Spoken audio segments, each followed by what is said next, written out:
Les personnes riches me disent souvent « Ne dites pas aux gens ce que vous savez Robert, gardez les pauvres ». Mon père riche avait l'habitude de dire « À partir du moment où tu reçois un salaire, tu te mets à penser comme un employé. À partir du moment où vous acceptez de recevoir un salaire, votre cerveau se met à fonctionner différemment. » Et c'est ça le piège.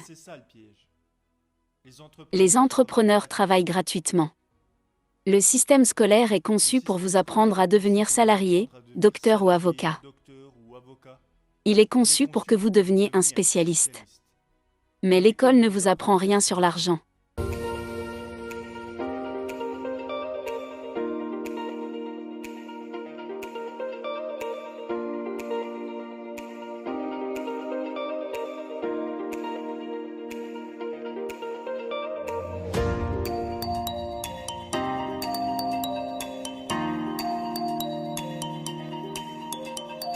Mon père riche avait l'habitude de dire « À partir du moment où tu reçois un salaire, tu te mets à penser comme un employé.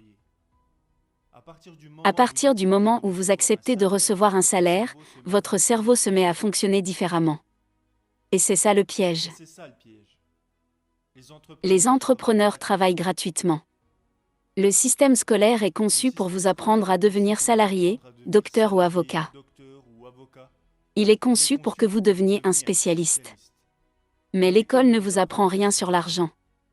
Il y aura toujours des pauvres parce qu'en vérité tout part de ce constat quand les gens disent « Je ne peux pas me le permettre » ou « Je ne peux pas faire ça », ils décident inconsciemment de se coucher devant le système. C'est un acte de soumission. Parce qu'on devient ce à quoi on pense. J'ai rencontré tellement de personnes qui disaient « Non, je ne peux pas faire ça, je ne peux pas me le permettre, je ne pourrai jamais gagner autant d'argent. » Mon père qui était diplômé d'une grande université me disait souvent « Qu'est-ce que tu crois que je suis ? Je ne suis pas Crésus, je ne peux pas me le permettre. » Mon père riche me disait « C'est pour ça que ton père est pauvre. » Les personnes pauvres disent toujours « Je ne peux pas me le permettre, je n'y arriverai pas, je ne pourrai jamais faire ça, je n'ai juste pas le temps. » Tenir ces propos est juste une ruse, c'est un moyen d'éviter de faire face à ses responsabilités. C'est un piège, parce que c'est tellement facile de dire « je ne peux pas me le permettre » ou « je suis trop fatigué » ou « je n'ai pas le temps d'aller à la salle de sport ». Toutes ces phrases, ce sont juste des excuses. Bien sûr que vous avez le temps d'aller à la salle de sport. La vérité c'est que l'être humain est un être paresseux. Mon père riche avait une mentalité différente. Au lieu de dire « je ne peux pas me le permettre », il préférait dire « comment puis-je me le permettre ? Comment puis-je faire pour gagner plus d'argent ?» Une affirmation ferme l'esprit alors qu'une question ouvre l'esprit. Alors quand vous dites « je ne peux pas me le permettre », votre esprit se referme et se barricade. Vous devenez ce que vous affirmez. Les gens actuellement qui sont tranquillement chez eux et qui ont des problèmes d'argent ou qui se morfondent de ne pas avoir assez d'argent et qui ne font rien pour que ça change, ça m'attriste vraiment. Parce que, ok, l'argent ne fait pas le bonheur, et certaines personnes gagnent beaucoup d'argent mais sont quand même malheureux parce qu'ils n'aiment pas ce qu'ils font. Ça c'est une vieille croyance qu'on nous apprend depuis tout petit, l'argent ne fait pas le bonheur. Quand on me dit ça je réponds, donc la pauvreté fait le bonheur ? Et on me répond, ben non, vous voyez, il n'y a absolument aucun rapport entre les deux. On peut être heureux et pauvre mais on peut aussi être heureux et riche. Et ne nous voilons pas la face, le gars qui galère à payer ses factures chaque mois et qui est à découvert le 10 du mois a-t-il plus de chances d'être heureux que le gars qui a vendu sa société et qui voyage à travers le monde à la découverte de nouvelles plages ? J'en doute. On vous a probablement appris à l'école à vous trouver un travail et à travailler dur, sinon vous ne serez jamais riche et on vous a sans doute dit que les riches sont méchants et tout ce genre de trucs. Vous savez, la pauvreté c'est comme un héritage familial, elle se transmet. Tant que vous ne changerez pas votre mindset, l'argent ne viendra jamais à vous. C'est ce que l'on voit avec les gens qui gagnent à la loterie ou avec les gens qui héritent soudainement d'une grosse somme d'argent d'un oncle qu'ils n'ont jamais vu de leur vie. Peu importe leur situation, ils auront toujours les mêmes problèmes.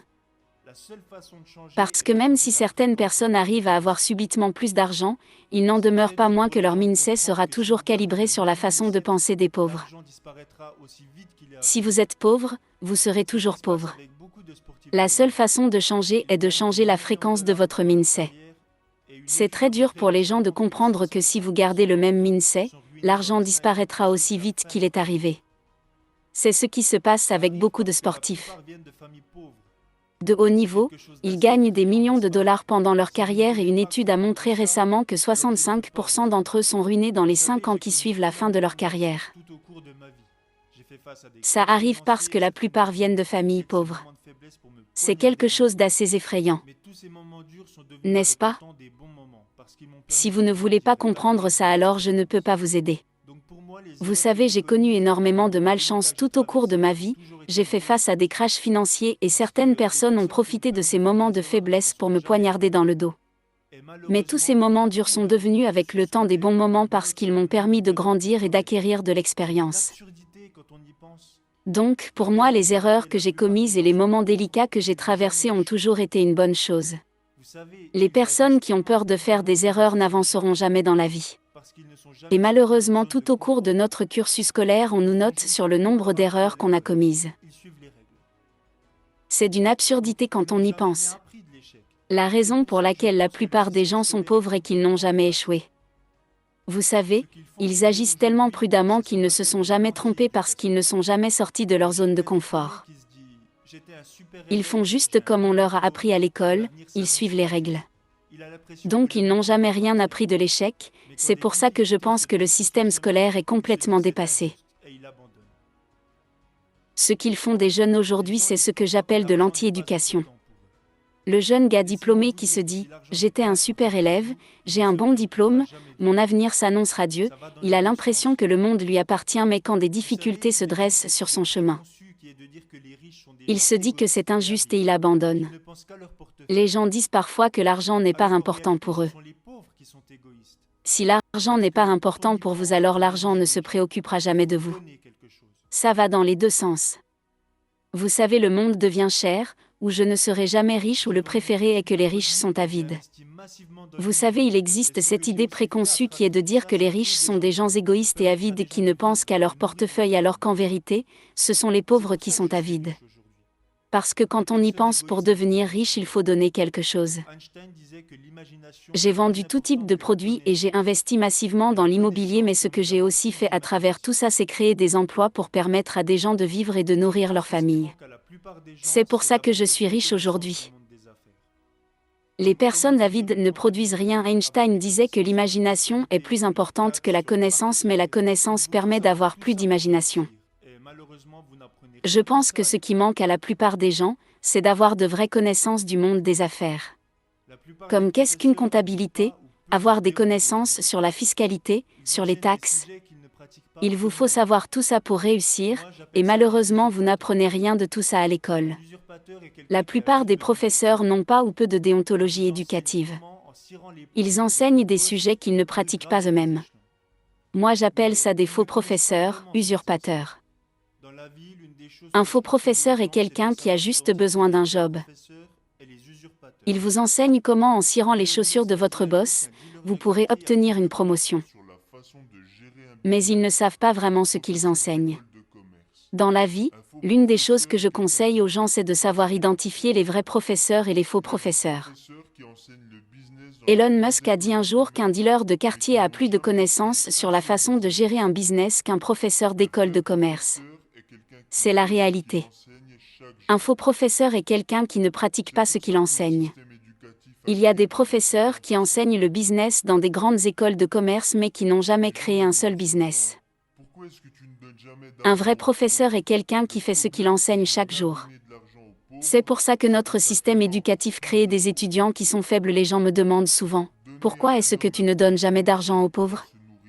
Le problème, si je me mets à donner de l'argent aux pauvres, c'est que ça créera encore plus de pauvres.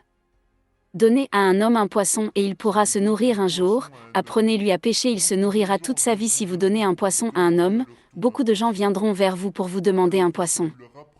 Alors que si vous leur apprenez à pêcher, ils deviennent les maîtres de leur propre destin. Et la vérité c'est que si nous ne brisons jamais nos habitudes, nous ne pouvons pas changer mais l'école ne nous apprend pas ça. L'école nous apprend l'opposé de tout ça.